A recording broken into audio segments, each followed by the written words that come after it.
Edward Martin was escorted to his living quarters on the second floor by an Air Force officer who was also a passenger in the Hummer that brought them to the facility. He typed in a 4-digit code on the numerical door lock. The lock clicked, and he opened the door for Mr. Martin. He asked him to wait outside while he went inside to check over the 4 rooms in the quarters. A bedroom with a full large bathroom, living room and a half bath, and a full kitchen dining area that seated 6 at a rectangular table. There were also 4 tall chairs at a counter island with a sink on the far left side and a beautiful black and silver marble countertop on 2 levels. The higher level had the 4 chairs, and one could easily eat breakfast or lunch there. Once it was clear, the officer came out and said Mr. Martin could enter, and if he needed anything, just to take one of the 2 walkie-talkies he had and let him know what he needed. He stated that nothing was too small for him to call. With that, Edward Martin entered and put his briefcase on the corner of the table and took off his overcoat and suit coat and placed them on the back of the sectional sofa that was in an L shape in front of 4 large TV screens on the wall, 2 columns and 2 rows of TVs. 3 of them were duplicates of the ones in the main strategy room, and the 4th was actually broadcast TV with every channel from every country available. He used the bathroom and then he washed his hands and splashed some water on his face and just stood there looking into the large mirror with his hands resting on the counter in front of the sink. He could not help but wonder what were the possible scenarios that could be about to take place, and he wondered if his team and the military would be enough to take care of whatever potential problem there was. He continued to just stare in the mirror with the water dripping off his face. He grabbed a small towel from the towel ring and wiped his face, and then went back into the living room after grabbing a water out of the fridge. Martin moved to the sectional sofa and took a seat, kicking off his shoes, and grabbed the remote and turned on all 4 of the TV screens. He knew it would take all of his experience to come to grips with the problems that were unfolding. He was a very confident man, but this situation would tax anyone, regardless of their education or experience. He knew he had a great support team, and they would be doing the absolute best they all could. Nothing had changed in the 3 tactical screens he had viewed downstairs, and if they had, General Shannon would have alerted him right away. He flipped through the news stations as it was same old complaining about the political party they were against. Petty, frivolous stuff that mattered little in the overall scheme of things. Yet much of what the party in power was doing was not helping at home or on the international front. Most of it was campaign fodder and a distraction to the common man to keep him from knowing about the bigger problems the current administration was ill-prepared to solve, even though they created them. Edward turned to the BBC in the UK to see what was on their minds, as it was getting late in the day there, with a 5-hour difference from Eastern Time he was in. Not much there, but there were 12 more murders in and around London for the Yard to have to deal with, not unlike every major city in the U.S. these days.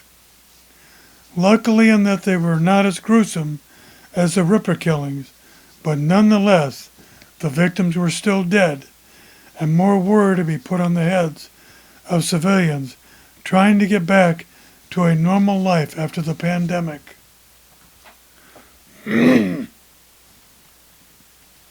Martin switched to Australia to see if anything of interesting was going there, but it was early AM there, so they were just getting started, and most of the talk there was about financial markets from yesterday's close. His personal phone rang, and he turned off the broadcast TV before answering. It was his wife, Margaret. "Yes, dear, I arrived safe and sound, and have just moved upstairs after the May briefing into my quarters. I've only been here about 10 minutes at most.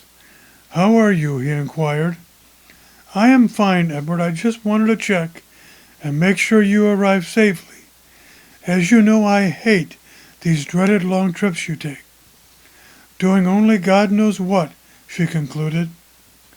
"Mother, you know I am fine like always, and yes, I do not like it either, being gone for such long periods. But I was home this last time for nearly 6 weeks, and we did have some nice time together, and the trip to the Biltmore in Asheville was a very fun 4 days. Don't you think?" he asked. "Yes, it was a grand time," Margaret added. "I do hope we get to do some more trips like that in the near future," she added. "Oh, we will, Margaret," promised Edward in a reassuring voice. "I like going with you as much as you enjoyed going, but this work I am doing is very important, and I can't just tell you any more about it, and you know that," he added. "I know," she stated. "It's just so hard now that we are getting up in years, and had hopes that all of your traveling would start slowing down to a great degree," she added. "Well, I will tell you what," stated Edward. "When this is all over, I will promise to retire for good, and we will have all the time we need to do whatever you want. Would that be all right with you?" he asked in a most serious voice. "Do you really mean that?" asked Margaret. "I know how much you love whatever it is you do. But are you really ready to step back from all of it?"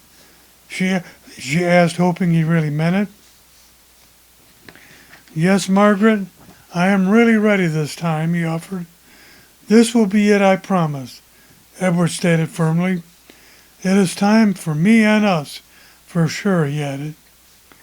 "Now let me get cleaned up and get ready for our 4 p.m. briefing, and I will call you tomorrow," he added. "Are the children all okay?" "Yes, they are all fine as usual.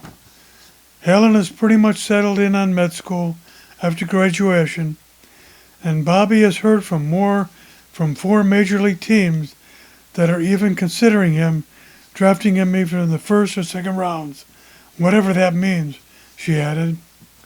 "Bobby said you would understand, so I guess that's a good thing." Bobby was finishing up his senior year at Bradley, and he was a quality starting pitcher for the team. "Well, that is good news," said Edward, "as that will give us some traveling time to follow him around the minor leagues next year. And he will be most likely be playing winter ball in some warm climate, and you would like those trips." "That would be fun," said Margaret. "It would be nice to see him more regularly, for sure," she added. "Well, take care," said Edward. "I love you, honey," he said. "Bye," and he hung up the phone.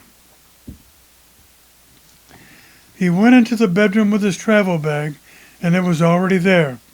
He opened it up and pulled out his toilet bag, his shaving kit, hair cream.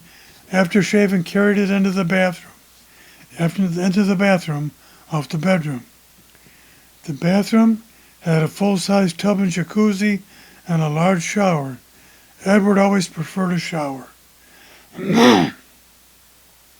He put the rest of his clothes on hangers in the closet, as this probably would be an extended trip.